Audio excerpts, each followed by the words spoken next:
Welcome to Lifestyle by Design, helping you solve everyday challenges.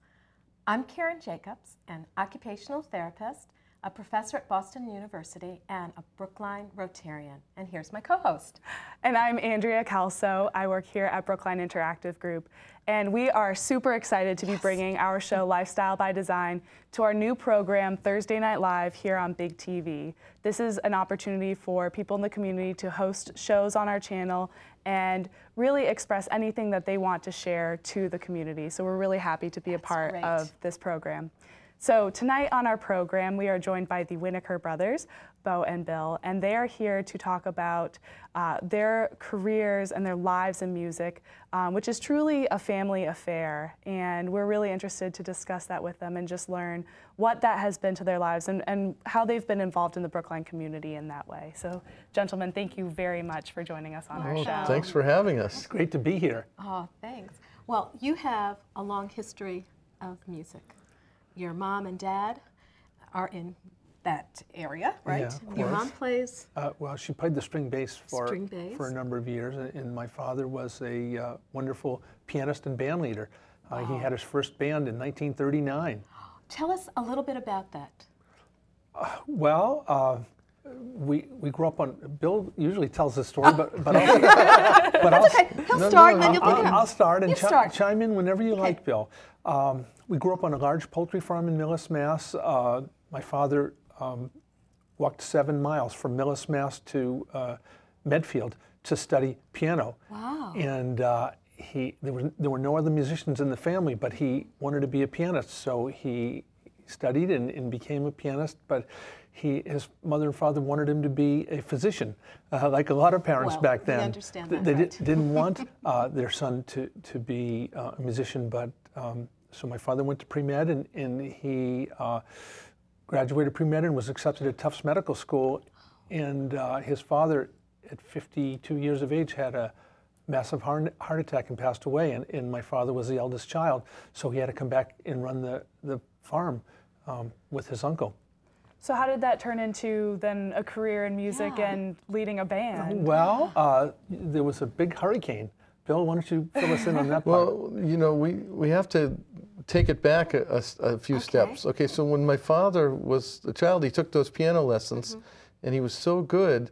He was taking classical lessons, but his teacher was old-fashioned, and she used to rap his knuckles because he used to try to play jazz. Oh, my God. But he started a jazz band in junior high school, and it was a really hot swing band because that was the rage back in the 30s. And my father got drafted to go to the University of Alabama on a music scholarship, even though he was pre-med. They needed a pianist for their swing band down there, so they gave him a scholarship to go to school.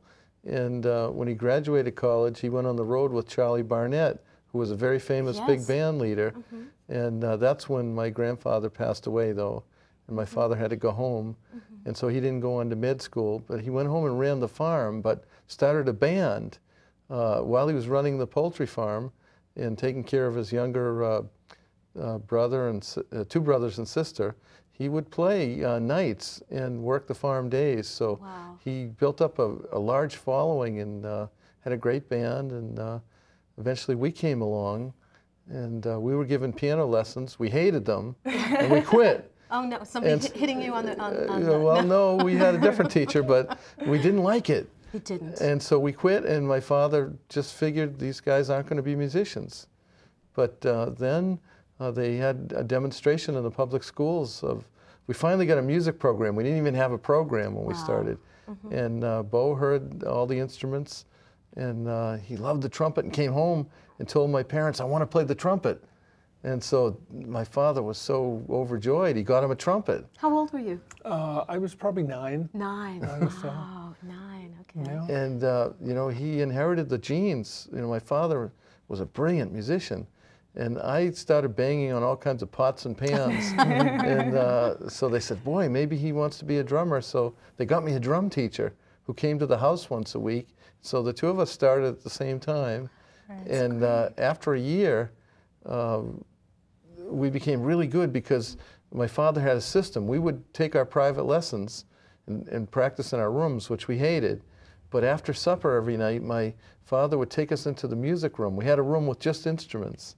and he would rehearse us for 2 or 3 hours every night, teach us how to play ballroom dance music, the latest rock and roll tunes on the radio, how to improvise and play jazz. We'd learn one jazz tune every night.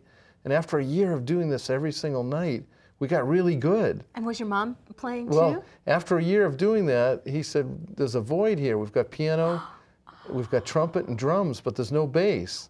So for Mother's Day, he bought my mother this beautiful acoustic wooden bass, and he laid it down on the music room floor, and he told her on Mother's Day, your present is here waiting for you in the music room. She went in and looked around, didn't even notice anything that could have been for her, but he said, there it is, and it was the bass.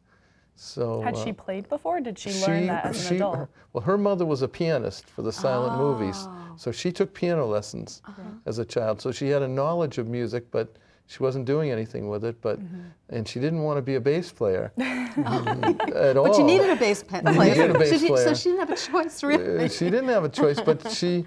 Bo and I were pretty good after a year, so my grandmother wanted us to come play at her senior apartment complex in the city here in Boston. So my mother went along with the bass. She didn't even know how to play it then, but everyone cheered and clapped so much, she got the bug, and my father got her a bass teacher. Oh, that's and then great. every night she came into the music room and rehearsed with us.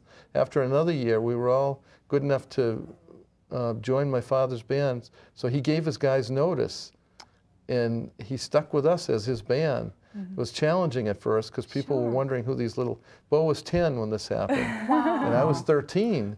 It was quite amazing. Yeah, you can take over. Well, the only thing I'd like to tell you and our listeners here tonight is that I think it was quite extraordinary, because I think a lot of fathers back then, they would like to get away from their family on weekends and go out and play with their musicians, but my dad wanted to be around his family, and so that was really special for us to be that family band from 1962 on, and we played together as a family band for about 20 years, and so it's been great. Yeah, we had all kinds of interesting adventures. Tell us some of your favorite adventures. Well, we played in Newport. I mean, for some reason, we got hooked up into Boston society, and we ended up playing for the Cabots and the Lodgers and the Vanderbilts, and we would play in their homes and their children's weddings and in Newport, and it was like a fantasy. We were very, very young, and I can remember Henry Cabot Lodge sitting on my father's piano bench while we were playing in his living room, and we just got the family band had a little magic going. My father was a very charismatic band leader, and we learned from him, and he made us really good fast, so the music was really good, and we all just loved what we did, and there was a lot of spirit and a lot of really serious rhythm in our music. The product was good, and people just took a liking to our family. And we had all kinds of different assignments. We played on a boat. We played on the Provincetown boat for 5 summers. In the early 1970s, we would leave Boston Harbor at 9 in the morning and get to Provincetown at about 1 o'clock or something like that, a few hours in Provincetown, and come back to Boston, and then the ship would go out again at night for a cruise around the harbor, and we'd be on that boat again. So we'd work like 7 days a week, and you were still 10 doing this? No. This was later on. But so we had 5 years there. We had 4 years at a resort in Maine, and we played on Block Island for a couple of summers, Cape Cod for a couple of summers, all over. Yeah, kids used to go to camp, but we always went to a summer gig. My father would find us a gig in hotels or on the boat or different places. So we sort of, this has been our life. Did you ever have a moment as a kid, or maybe it happened later on, where you were like, this is not what normal kids do? No. This was normal. This we was thought normal it was for us. It was so much fun. We were different, but it was normal for us. And you know, like most people work 5 days a week, Monday through Friday. Most of our work is done from Friday to Sunday. Most of our work is done on the weekends, but then again, we worked a lot during the week too. So our lives have just been a little bit different, but it's been very normal for us. But you know, we were able to meet a lot of people and be at a lot of places we never would have been if we had a different career.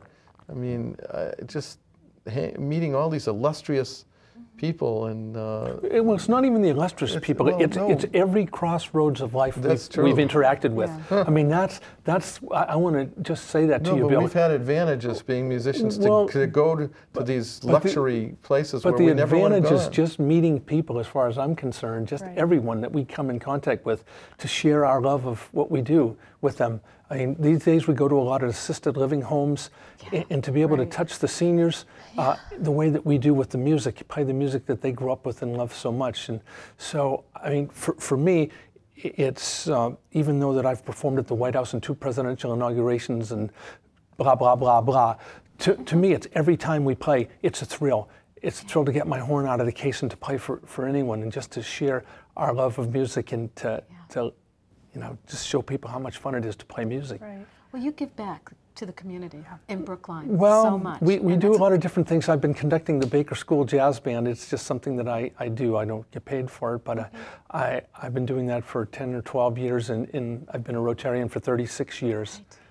Right. And you have been a Rotarian for a long time long as time, well. too. Not as long as that. But your dad got you into Rotary. No, we got him into in. Rotary.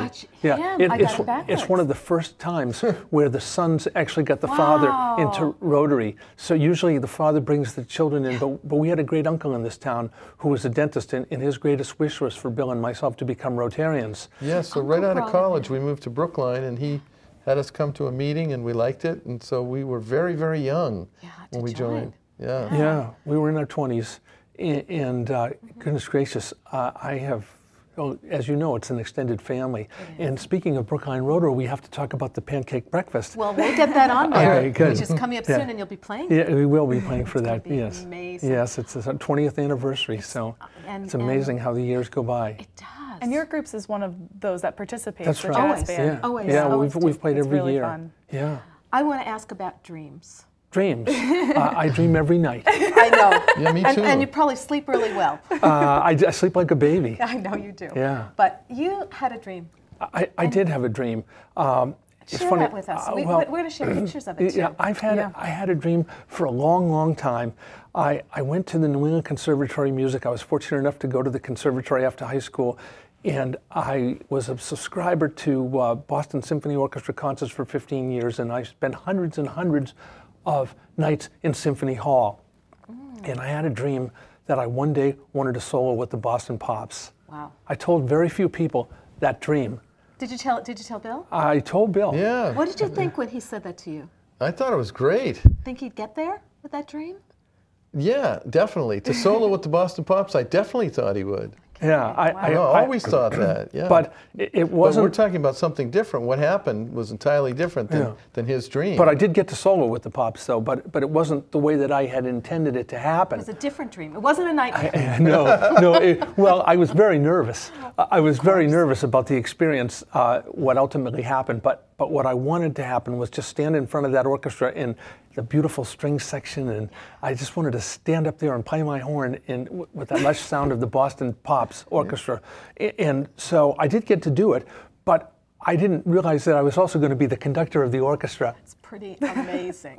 Goodness gracious. That I never would have dreamt in my That whole you life. didn't I dream, never would right. have No, even and I thought never that would have was dreamt it possible. easier. I sort of knew that they said, well, they called me one day and they said, well, we have this opportunity for you. We want you to conduct at the opening of the Boston Symphony Orchestra season. I said, you got to be kidding me. I said, no, that's not what I have in mind. I said, I want to solo with the orchestra. They said, no, we want you to conduct the orchestra. and so I had to get my hands around that, and I had to think about that for a while. But I said, and they said, you better think carefully about this because this opportunity might not come around again. Wow. Right. And just maybe to give some context for your viewers who maybe are watching not from even New England, this does not happen very often to be able to guest conduct for the Pops. No. When you think of all the great conductors that have been in Symphony Hall over the years, I mean, it was overwhelming and intimidating for me to stand out on that stage and have the attention of the orchestra members. And you know, one of the things I wanted to tell them was, whatever you do, don't follow me at all. just play your parts and you'll be fine. But I didn't say that. But in my mind, I knew that I would do this one time and I would have my thrill of conducting. And so I also had about 8 solos with the orchestra that night. So it wasn't as if I just conducted, but I also played my horn as well. Right. So in my mind, I would do this one time and it would be sort of like one and done, you know. I would have this experience and it would be great and I would live happily ever after. And then they called back several weeks later and said, well, Keith Lockhart will be traveling around New Year's and we want you to conduct for New Year's Eve. Wow. Wow. Amazing. So it was you great. were there. Yeah. Bill, Of course. Bill was there. Yeah, and I he came from another gig. I had to do a concert that night, but then I made it over for the second half. Bill And you were came taking photos, lots of I photos. took some photos. Bill was yeah. taking photos, but he also came up and played a few with us. I think we saw some pictures of that too. Yeah. Can we show some photos? Yes. So we have a Of few. the pops. Oh, We yeah. have the pops. No, that's okay. Further on, we have some pops, and we'll put another up too. Oh, that's okay. We'll Tell get us a to little it. bit about these, because you guys just did an event last Oh, night. that's last night. Yeah, we're Yeah. looking at last night. Well, we were the house band at the Parker House Hotel in Boston for 14 years, from 1977 to 1991, and our band played in a room downstairs called The Last Hurrah. And Karen, you were there. Yes. I remember meeting you there in the 70s. I loved it, and Yeah. actually that's where we met. Yeah. I used to love dancing there. What a great place. So- You must have loved being there. It was a thrill of a lifetime to play there. We were there 6 nights a week, Monday through Saturday nights, plus Sunday afternoon brunch. So, I mean, for musicians to have steady employment like that, Yeah. never mind for a week or two, but for all those years, it sort of sped up the process and allowed us to become a household word in the city of Boston from those 14 years. The people from the State House would come down after work, and the nurses and the doctors from all the local hospitals would come in. And All Monday, the lawyers would come in, and Yeah. the secretaries. It It's was a melting interesting. pot. Monday, Yes. Monday and Last Tuesday Right. nights were Yeah. just like. Great place. Yeah. I was going to say Mondays and Tuesday nights were just like Fridays and Saturday nights. Wow. The place was always Yeah, crowded. and every night, people were dining and dancing, no matter what night of the week it was. So the Parker House Hotel is near and dear to our hearts. They sort of helped us establish ourselves in the city, and we gave them an identity for the hotel. I remember Mr. McIntosh, who was the manager at the time, and he said, Bo, he said, I've just gotten a new job with the corporate office. He said, because we were so successful in the last hurrah. He said, thank you for all the business that you helped brought him. into our hotel. So he got a promotion, and on and on and on it was for us. And so 91 we left the hotel, but we never looked back, and things, great. we're still living our dream. So, you were at the Parker House yesterday for a celebration. Yes, Bill, tell us about that. Yeah, What was well, the Parker House commissioned Susan Wilson, who's a brilliant author and speaker and historian, to write a book on the history of the hotel. And last night was the book launching party. Wow. And it's a fabulous book. There's even a chapter on us in it. And I'm going to get a copy. Yeah, Will you autograph it? Yes. Okay. We have a And- picture with Bo. Yes, with so you and Yeah. Bo. the party was great. All kinds of wonderful people came that had a lot to do with the history of the Parker House. And they brought us in to recreate the music that we used to play there. Great. So between the book and the music and the food and Oh, it all was- the wonderful people, it was just a great event last night. And this book is really special. The hotel was opened in 1855. I had no idea. That's an old hotel. It's the longest continuously run hotel in America. And you helped make that history. Well, we were a piece of it Well, later we were a small on. piece of it. 14 years, a long time. but they were important years for us and for the hotel as well. And we feel very close to that hotel. That's great. Well, I think most of the community feels close to you.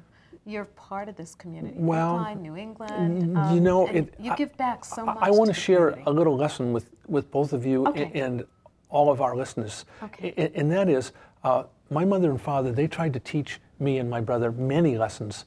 I didn't learn as many of those lessons as I should have, but two of the lessons that I learned from my mother, she said, boys, it's very important to be nice to people. It doesn't cost any extra to be nice, and that's really one of the cornerstones of my life, is just being nice. I've made up for a lot of inadequacies in my life by being nice. Well, I doubt that there's too many of those. Well, there are more than I'm going to talk about tonight. Oh, but, no. But that, and so being nice, and then the second thing is, the more good deeds that you do in this world, the more goodness will come into your life. And I know that to be a fact. I just know it. So what I continually do is just keep throwing out good deeds. I just do as much goodness as I can, and you know what? It's like a boomerang. The goodness just keeps coming back, and that's it. That's the story right there. Yeah, and both of you bring beauty to the world, and really enrich people's lives. There's so much that we learn from music and experiencing music. You're a musician. Yes. So you can speak Andrea, firsthand. we didn't know that. Yes, Tell I am a us. violinist, and I've been a bit out of practice in the last few years, but I started playing young in public schools and continued all up through college. I played in the Symphony Orchestra at my university. And for me, it was just a complete release and a complete escape from everything when I played. And it was, but playing in a group, and I suspect this is what brought you so much joy in your family's band, is that it's never about the individual. Yeah. It's completely about the group, and individualism is really frowned upon, and the group is really celebrated. Exactly. And my favorite quote as a musician is that the two most important parts of your instrument are your ears and your ability to listen, and it really makes you think about yourself in a bigger context.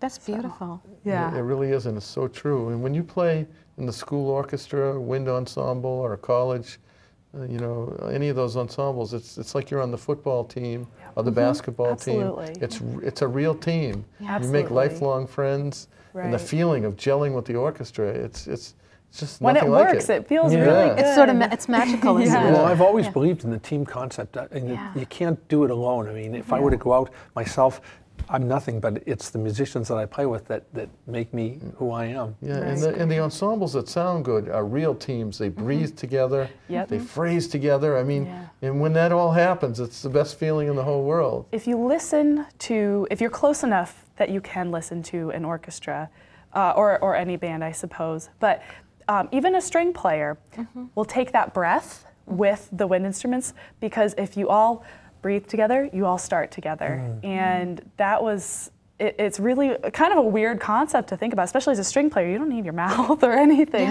to be doing that, but you're all doing it together. It's very interesting.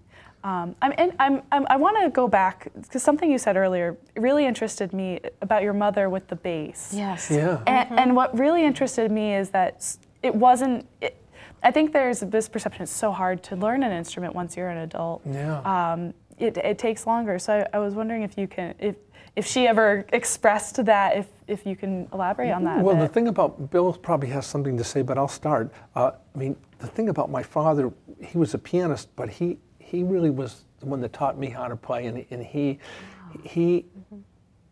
had a lot to do with Bill becoming a musician too, and he just had a way of bringing it out. He would sing the music to us, and so that we would get the feeling of how the music was supposed to sound in our body. And you know, my father worked with my mother, and you know, she became a bass player. She took lessons, but Sounds like they were a true team. Yeah, we were a team, but he was the coach. Right.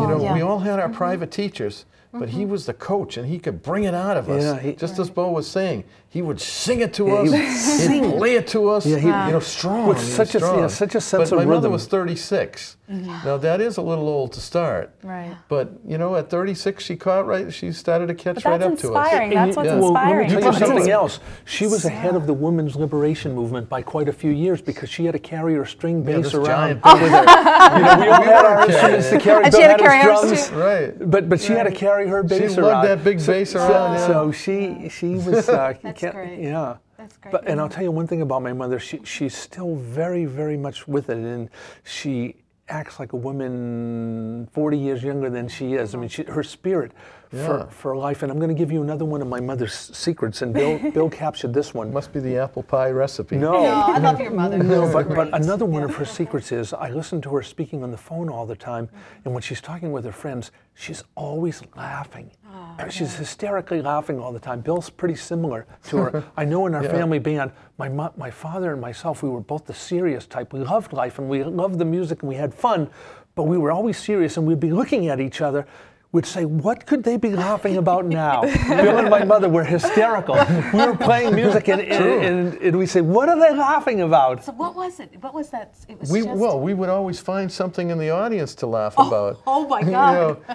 But and to this day, I still find my comrades in the band that will laugh about things. But if you laugh, you're going to have a better life, a lot better life. Yeah. I mean, I'm much too serious. It's the best medicine. Bill calls me the minister. Oh, but I do love life and I have fun, but it's in my own way. I think we all need to laugh more. I think it's the best medicine going. It's very therapeutic. I wonder, you've been doing this your whole life, and 52 years. And I wonder, as a musician, that you've really been so immersed your whole life. What makes it new and exciting, whether it be your playing or learning new music? Yeah, tell us about that. I listened to Ryan Seacrest every. Oh my God! This is a confession. I never miss a Sunday of listening to Ryan Seacrest. I wake up with him on, and we start in 40, and then we work right down, and I listen to all the new music, and I, And you enjoy it. I love it. I love the new music. I kind of find this a revelation. I will call Bill on the phone and I will say, call me, get it, I'll say, I just heard this song, and I said it's better than anything that John Coltrane or Miles Davis has ever recorded, which isn't true. I mean, that, shame on me for saying that. But at the moment, it probably felt that way. But you know what? First of all, it gets them moving. I don't go for the bad lyrics. I don't like that at all. I mean, I think the messages that some of these new songs send out are not all that good. I mean, especially for like 11-year-old kids to be singing these tunes and to be. But the musicality is still there. Well, no, it's not it's not the musicality. Okay. No, that's not what I'm saying. I'm saying the energy of the music. Yeah. The music has energy. It's got energy. Right. It lacks some other thing. Yeah. Well, it lacks a lot of stuff. I mean, it's all synthesized sounds nowadays. I mean, it's not the real sounds that we've spent you spent a long time trying to develop your sound on your instrument. Beautiful sound. I've spent my whole life perfecting my sound. It's all about my sound, and so it's all from synthesizers now. But They're not even using real instruments. I do listen. I listen to the new music, and some of these songs I get really excited about. In our band, even though we've been playing for years and years, we play at weddings and we play for 25-year-old brides and grooms. So we do a lot of hip hop stuff. We do. Are you doing Frozen? Frozen. Frozen's beautiful. They have to do I Frozen. know. That's why the little kids love Frozen. But it's inspiring. Little Audrey loves Frozen. Music. But for example, the song "Happy," we're playing "Happy," and we're doing, Oh, it's beautiful. Yeah. So that's a pretty big revelation that we can still get joy. I think that's a little comforting to me, because sometimes I feel guilty listening to pop music. No, you should never feel guilty. I think that's a really good point that you guys brought up. Sorry for interrupting. I want to just say this point is you wouldn't believe the people that listen to Matty in the morning for his music the people, and it's like from teenagers to 50-year-olders. I mean, and older even. Yeah, and older. I mean, that music is. I mean, I hate to say it, it's part of the fabric of the world. You have to keep moving with the times. It's just like you read the newspaper or read Time magazine. I mean, we have to be aware of everything that's going on, and we're in the music business. Yeah. So if we're going to keep working, we have to keep adding that new repertoire to everything we've learned before. But I do love it. I mean, I do love some of the songs. Some of them I won't have any use for. We eliminate the ones that aren't good. When I play that music, I really have energy. He jumps up like I jump up in That's the when you air. dance. Yeah, I dance while I'm playing. Yeah, definitely. I love it. And so what our band can do is we can go from authentic ragtime arrangements from the turn of the century, from like 1900, and then we can just play some Lady Gaga, or we can play some Kesha, in between we could do a Motown set for the 40 and 50 and 60-year-olds, and some Sinatra for a little older. Yeah. So we're running out of time. So last thoughts. About kind of this discussion. I really, truly, this is sort of a revelation to me, but I think that it might be nice to leave our listeners with sort of a last thought about, either they're playing music or they haven't played with music. How can we make this more of a part of our lives? Yeah. Well, I'm going to twist what you said just a tiny bit, and what I want to say in closing is how grateful I am to still be here.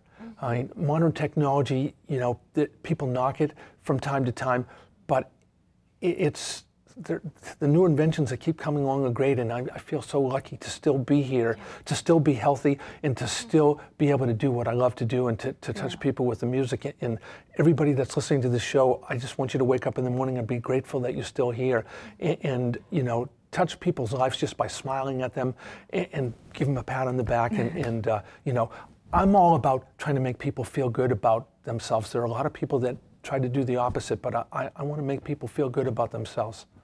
That's True lovely. Rotarian. Yes. Well, thank you, Bo. And I didn't mean to cut you off, Bill. Bill. Bill hasn't gotten to say. Well, all I can say is that we need a balance of people that play the music. We need people that enjoy the music, because we're nothing without people that enjoy it. We thrive on the feedback of our audiences, and and there are a lot of, I mean, most people in the world really love music and enjoy it. Not everyone has the God-given gifts to be a musician, but it's just as important to love it and to appreciate it. So we need the people that play it and the people that enjoy it. I think that's beautiful from both of you. And it's a real balance. It's a real, you're right. Well, thank you so much. Thank you. This was a pleasure. Thank you, This was so Andrea, and much thank you, fun. Karen, Thank you. for having us. And the next time we come, we're going to bring our instruments. I would love that. Told you to do that. That's okay. Next time we're going to play a little Next something. time. So And it's then a I'll date. dance. Because I can't play it. Thank you so much for joining us tonight on Lifestyle by Design, a part of Thursday Night Live on Big TV. To watch more episodes of our show, you can visit us online at brooklineinteractive.org and search Lifestyle by Design. You can also see more about our show on Karen's blog. That's right. And that is blogs.bu.edu/kjacobs. So definitely check us out. We will be back in April with another new episode, and we are going to get these Winiker brothers back on here Hey, the and next bring one- their instruments. Absolutely. Thanks so much. You're so welcome. Thank you. Good night. Thank you. Good night. So this was great.